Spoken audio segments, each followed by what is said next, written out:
भला नहीं होता, काम करने से भला होता है। माननीय सभापति महोदय, आदरणीय योगी आदित्यनाथ जी के नेतृत्व में जब 2017 में हमारी सरकार बनी और केंद्र में हमारी विश्व के सबसे लोकप्रिय, सबसे गरीब प्रिय, सबसे जनप्रिय नेता के रूप में माननीय प्रधानमंत्री श्री नरेंद्र मोदी जी के नेतृत्व में से सरकार आई है। हमारी सर्वोच्च प्राथमिकता है गरीब के जीवन में खुशहाली आवे और गरीब का जीवन स्तर सुधरे, और उस जीवन स्तर को सुधारने के लिए मनरेगा तो एक जिस विषय को लेकर के माननीय सदस्य यहाँ पर आए, कई लंबी बातें कहे हैं, लेकिन हमारा लक्ष्य, हमारी सरकार का लक्ष्य और मनरेगा के माध्यम से यह है ही नहीं कि उसको मजदूर ही बनाए रखो। अगर उसने 90 दिन तक अगर मनरेगा श्रमिक के रूप में काम कर लिया है तो उसके स्किल को डेवलप करने का काम, उसको श्रमिक से राजगीर बनाने का काम, कारीगर बनाने का काम यह भी किया जा रहा है। इसके लिए स्किल डेवलपमेंट के अलग से कोर्स चलते हैं, काम चलता है। तो जो आज निर्धारित भारत सरकार के द्वारा निर्धारण होता है उसमें राज्य सरकार जो मजदूर है उसकी मजदूरी का निर्धारण नहीं करती है। तो 213 रुपए निर्धारित है और वह 213 रुपए जो निर्धारित है वह तभी तक, वो जितना काम, ये नहीं कि हम काम उसको दे देंगे सरकार की ओर से, जो काम मांगता है, जो जॉब कार्ड बनवाता है, जो उस श्रेणी में आता है और वो निवेदन करता है कि हमें काम चाहिए, अगर काम मांगा उसने और काम नहीं दिया गया तब भी उसको भुगतान करने का एक प्रावधान भी इस एक्ट के अंतर्गत है। लेकिन हमारा लक्ष्य जो गरीब कल्याण का है, जो श्रमिक है, उसके बारे में मैं माननीय सदस्य को विशेष तौर से यह बताना इसलिए आवश्यक है कि जो श्रमिक है वो श्रम के साथ साथ लगातार उसका कैसे जीवन स्तर ऊपर उठे, इसलिए जैसे ही वो 90 दिन श्रम कर लेता है उसका हम लोग श्रम विभाग के पोर्टल में पंजीयन करा करके अनेक प्रकार की सुविधाओं का लाभ मिले, उसका स्किल डेवलपमेंट कैसे हो इसकी व्यवस्था करने का काम। और साथ ही एक बहुत महत्वपूर्ण बात है, क्योंकि मनरेगा के अंतर्गत आने वाले परिवारों में से इस समय जो राष्ट्रीय आजीविका मिशन के माध्यम से एक समूह की महिलाएं उत्तर प्रदेश में लगभग 7 लाख समूह है और हम लोग और अच्छी समूह गठित कर रहे हैं। ऐसे गरीब परिवारों के महिला सशक्तिकरण पर भी हमारा ध्यान है। मनरेगा के अंतर्गत जो पुरुष श्रमिक हैं उनके लिए अलग और जो महिला श्रमिक हैं उनके लिए अलग से महिला मेड की नियुक्ति करने का काम किया गया और पारदर्शी तरीके से उनके श्रम को कोई लूट ना सके, इसके लिए आजीविका मिशन के माध्यम से बीसी सखियों को नियुक्त करने का काम किया, उनका प्रशिक्षण किया जाता है। तो साइड में ही जाकर के जो मनरेगा के हमारे श्रमिक होते हैं या मनरेगा की जो मेट होते हैं, जो मनरेगा के अन्य कुशल कारीगर होते हैं, उनको जाकर के वहीं साइड पर भुगतान करने के लिए प्रक्रिया शुरू किया है। क्योंकि हमारी सरकार डीबीटी का उपयोग करती है, डायरेक्ट जो बेनिफिशियरी है उसको फायदा देने का काम करती है। उस दिशा में भी अब उत्तर प्रदेश जैसे बड़े राज्य में अगर हम ग्रामीण, क्योंकि मनरेगा से संबंधित है लेकिन सरकार की ओर से अगर मुझे बताना हो, हम 46 लाख की संख्या में ग्रामीण क्षेत्र और नगरीय क्षेत्र में प्रधानमंत्री आवास सभी बुनियादी सुविधाओं के साथ उपलब्ध करा चुके हैं। अब ये 46 लाख के अलावा अभी मैं सदन को इस बात से अवगत कराते हुए मुझे प्रसन्नता है कि लगभग हमें 9 लाख अभी प्रधानमंत्री आवास योजना ग्रामीण के अंतर्गत और भारत सरकार से स्वीकृति मिल गई है। जिन लोगों को अभी नहीं मिल पाया था उस दिशा में भी कार्रवाई शुरू हो गई है और समयबद्ध तरीके से हम लोग उस कार्य को कर रहे हैं, क्योंकि शिक्षक का इस्तेमाल करते हैं। तो उसके अंतर्गत कई ऐसे लोग छूट गए हैं जो पात्रता रखते थे। आपको तो धन्यवाद करना चाहिए, हमारे आदरणीय मुख्यमंत्री योगी आदित्यनाथ जी ने उत्तर प्रदेश में जो सेंसस के अंदर नहीं आते थे, प्रधानमंत्री आवास योजना के लाभार्थी नहीं बन पाते थे, उसके लिए अलग से मुख्यमंत्री आवास योजना शुरू की और उसमें 1 लाख से अधिक आवास दे चुके हैं और अभी हम देने जा रहे हैं। दिव्यांगजन जो है उनकी कैटेगरी पहले निर्धारित नहीं थी, मुख्यमंत्री आवास योजना के अंतर्गत दिव्यांगजनों को भी आवास देने की एक व्यवस्था करने का काम किया गया है। और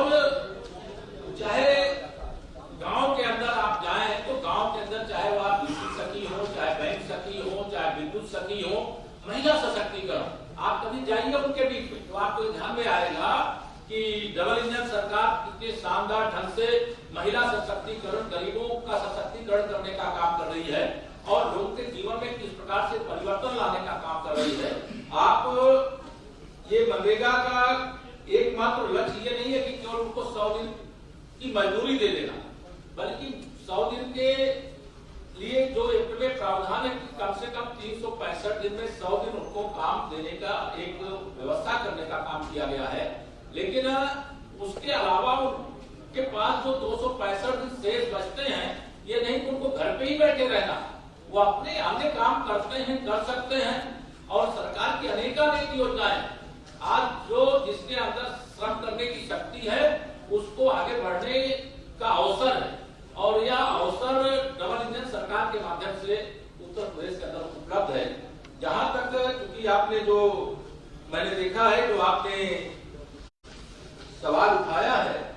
वह सवाल आपने 213 रुपया प्रतिदिन से बढ़ाकर 500 रुपया प्रतिदिन किए जाने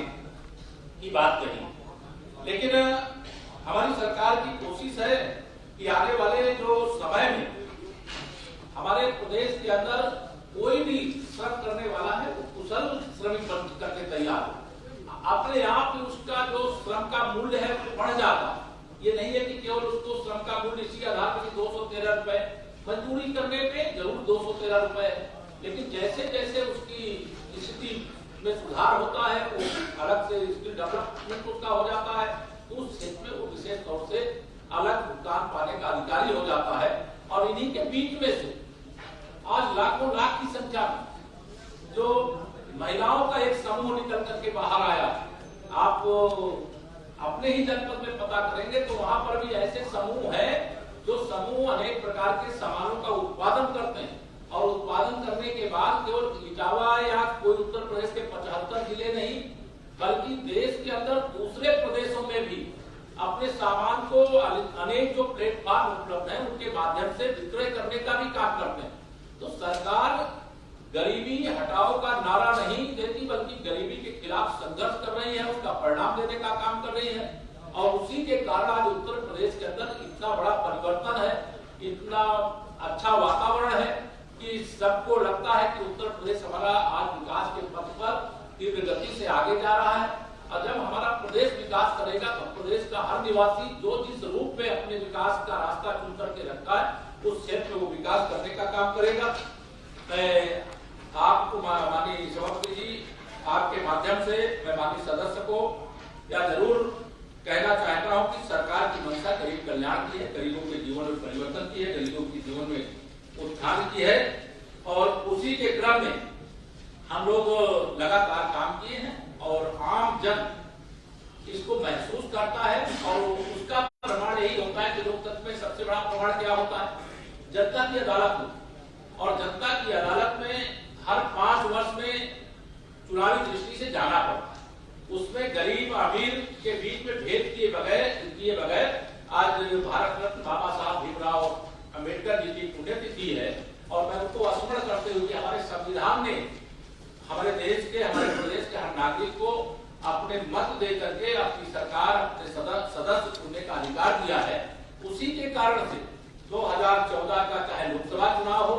चाहे 2017 का विधानसभा चुनाव हो, चाहे 2019 का लोकसभा चुनाव हो और चाहे 2022 का विधानसभा चुनाव, लगातार जनता के आशीर्वाद से ही हम चुन करके सदन में आते हैं और आज भारतीय जनता पार्टी की सरकार लगातार देश में प्रदेश में इसलिए है कि जनता की अदालत यह मांगती है कि झूठ शब्द में विवासत बोल करके मतलब अगर कोई सोचे कि हम लोगों का विश्वास अर्जित कर लेंगे तो असत्य के सहारे किसी को सफलता नहीं मिलती है। सत्य के सहारे हम जो कहते हैं वो हमारी करते हैं, हमारी सरकार करती है। हम गरीबों के लिए सबसे बड़ा जिसको कहते हैं सबका साथ सबका विकास का मंत्र जाप करते हुए सबके जीवन में खुशहाली लाने का शानदार काम किए हैं और शानदार काम कर रहे हैं और आगे भी शानदार काम करेंगे। श्रमिक और आगे बढ़े, हर उनको जो जरूरत की सुविधा है उनको प्राप्त हो, यही हमारी सरकार का प्रयास है। मैं माननीय सदस्य को इतना ही अवगत कराना चाहूंगा, चाहेंगे तो मैं उनको पूरा डेटा मनरेगा के माध्यम से जो है वो उपलब्ध करा दूंगा, क्या क्या हम गरीबों के जीवन में खुशहाली लाने के लिए काम कर रहे हैं। धन्यवाद। पार्टी जी और माननीय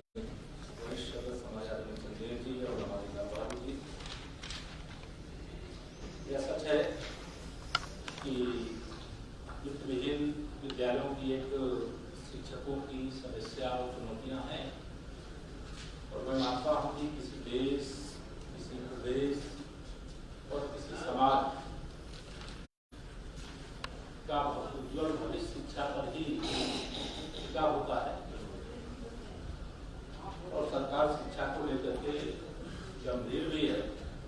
शिक्षा के स्तर को लेकर के गंभीर है, लेकिन बहुत सारे क्षेत्र ऐसे होते हैं जिसमें केवल सरकारी आधार पर कोई कार्य आगे नहीं बढ़ पाता है। निश्चित तौर से जो विभिन्न विद्यालय हैं वो बहुत बड़ी संख्या में शिक्षकों का बहुत बड़ा योगदान है, और जितनी भी मतलब उनके द्वारा प्रदेश की शिक्षा में योगदान दिया जा रहा है, प्रशंसा किया जाएगा, उसका भी नहीं होगा। मैं सभी इस परिस्थिति और चुनौती से अवगत भी हूँ, और जो मान्यता संबंधी इंटरमीडिएट शिक्षा अधिनियम की धारा 7 में जो वर्ष 1987 का विषय था, उसके बारे में भी पहले भी विषय आ गया है, और आज भी इस संबंध में मैं आपको अवगत कराना चाहूँगा। जो मान्यता संबंधी विषय था, इंटरमीडिएट शिक्षा अधिनियम की धारा 7 का विदिन ब्रैकेट का में नवीन विद्यालयों को मान्यता प्रदान किए जाने की कोई स्पष्ट व्यवस्था न होने के कारण विधायी अनुभाग 1 की अधिसूचना निम्नलिखित है, जो 29 जून 2022 द्वारा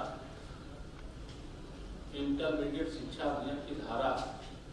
7 में संशोधन करके वित्त विहीन नवीन विद्यालयों को मान्यता प्रदान किए जाने के लिए प्रावधान किया गया। यह माननीय सदस्य अभी जो पूर्ववर्ती सरकार के द्वारा 2016-17 में 200 करोड़ का प्रावधान किया गया था, वो शिक्षकों के लिए कोई बहुत ऐसा लक्ष्य लेकर के नहीं किया गया था, क्योंकि उस समय चुनाव को ध्यान में रख करके किया गया था। इसलिए मुझे मैं माननीय अधिष्ठाता महोदय आपके माध्यम से माननीय सदस्य को कहना चाहूँगा, देखिए चुनाव जब सामने हो और जब किसी भी सरकार को चुनाव के लिए जाना हो, उस समय जब इस प्रकार की कोई बात करते हैं, उसको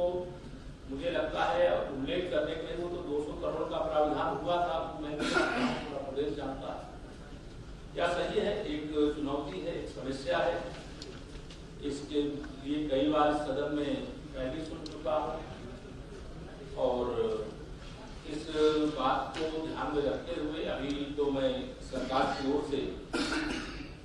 आपके माध्यम से इतना ही अवगत कराना चाहूँगा